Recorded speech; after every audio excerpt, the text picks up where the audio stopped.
Hi there. I'm Rick Longinati.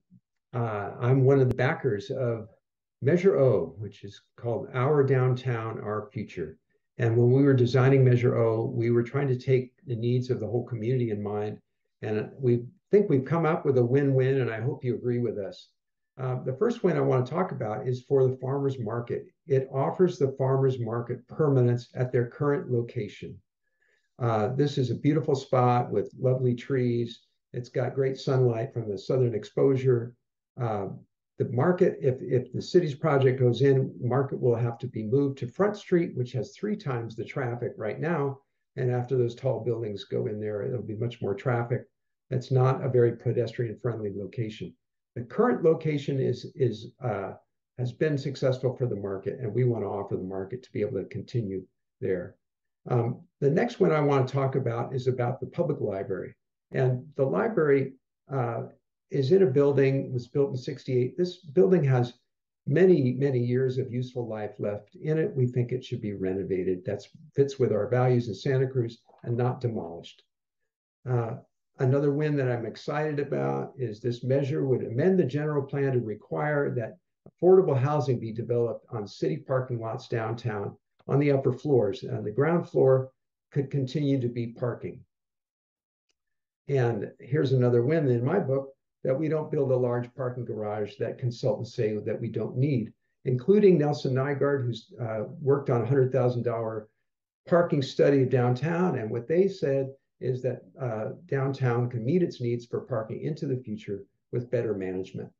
That's a good thing for the folks who work downtown or who are owning businesses downtown, who will not be saddled with debt for parking structure for the next 30 years.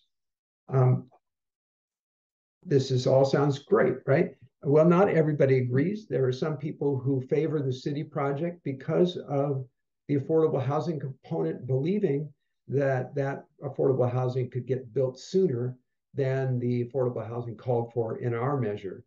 And what is important to realize is that the city's project is going to be held up for many years because they can't get garage financing.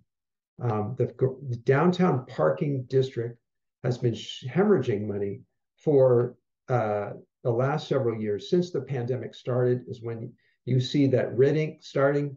The fiscal year ending June 30th, 2022 has been $4 million in debt. Next fiscal year, the one we're in right now, is projected to be $3 million in debt, nowhere near breaking even, let alone getting to the $2.9 million surplus that would be needed to pay the interest on the bonds.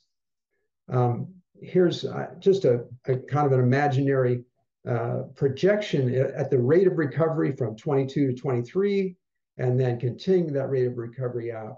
It's not until 2026 that the downtown parking district would break even. Of course, no one knows exactly what's going to happen in the future, but we can say safely that we are many years away from the district being able to afford bond debt.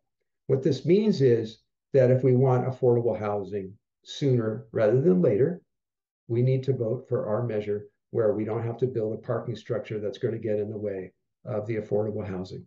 Thank you very much for considering this measure.